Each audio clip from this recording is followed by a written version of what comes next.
Hello everyone, my name is Alberto. Welcome back to my channel.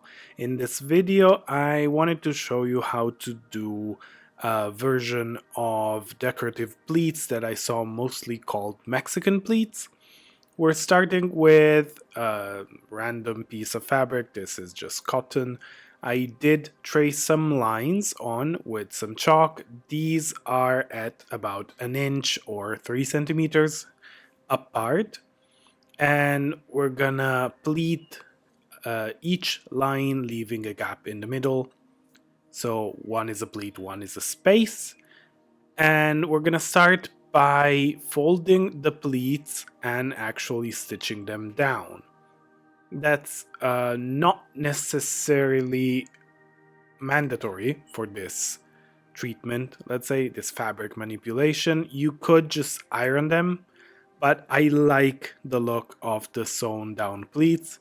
Now I'm using black thread just because this is sort of a little sample trial, and it's obviously more visible, and the chalk is clearly visible as well.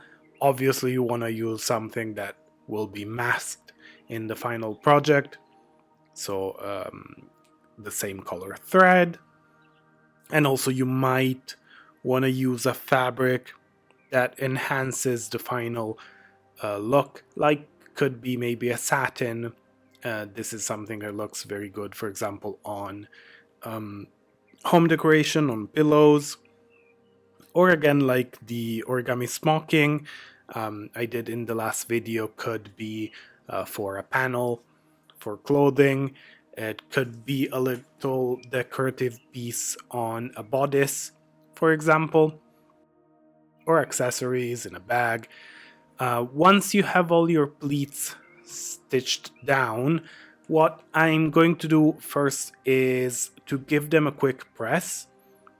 Again, this is not necessarily mandatory, it's just because it helps you achieve a crisper look. We're gonna fold them down the same direction, doesn't matter which direction, you'll see why in a second. It's just so that the pleats have a nice crisp edge and they're easier to work with. So we're just gonna quickly press them down nicely with some steam. Now you can see they're nice and flat. What we're gonna do now is trace some vertical lines. So again, I'm using the same chalk.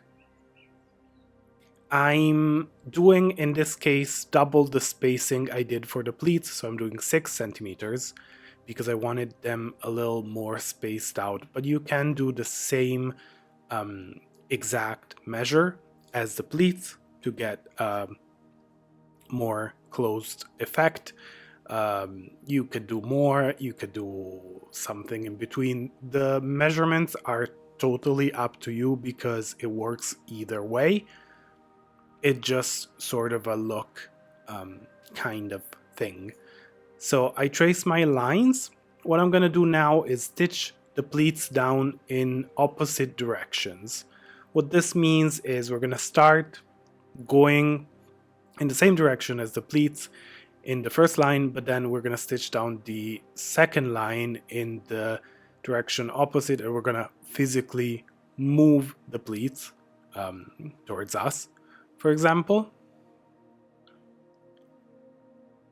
So moving to the sewing machine, we're gonna start again doing the first stitching as the pleats go. So we're going in the same direction, but the one after we're gonna do in the other direction, which means that we're gonna move the pleats, and this is gonna create this sort of crisscross diagonal line design.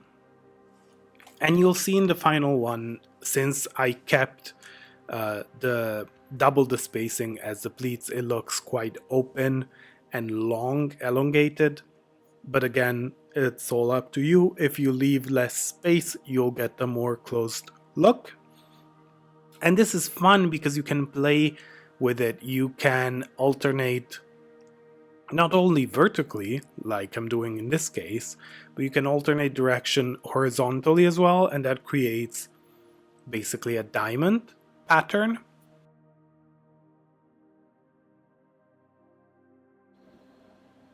So what I'm doing here is just stitching down all our pleats.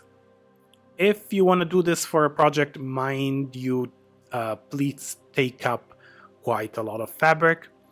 So if you want to do, for example, a pillow, try to make your calculations correctly before.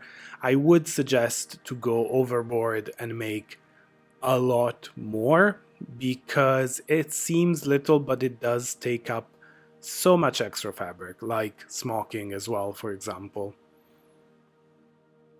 So here it is.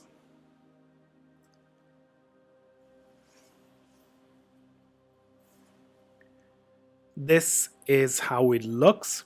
As you see, it tends to close up, sort of like an accordion, but this is how the pleats look.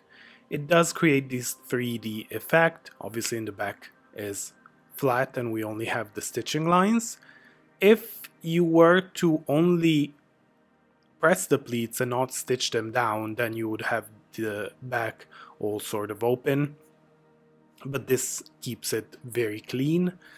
Of course, again, if you were to use the same color, you wouldn't see all of these lines.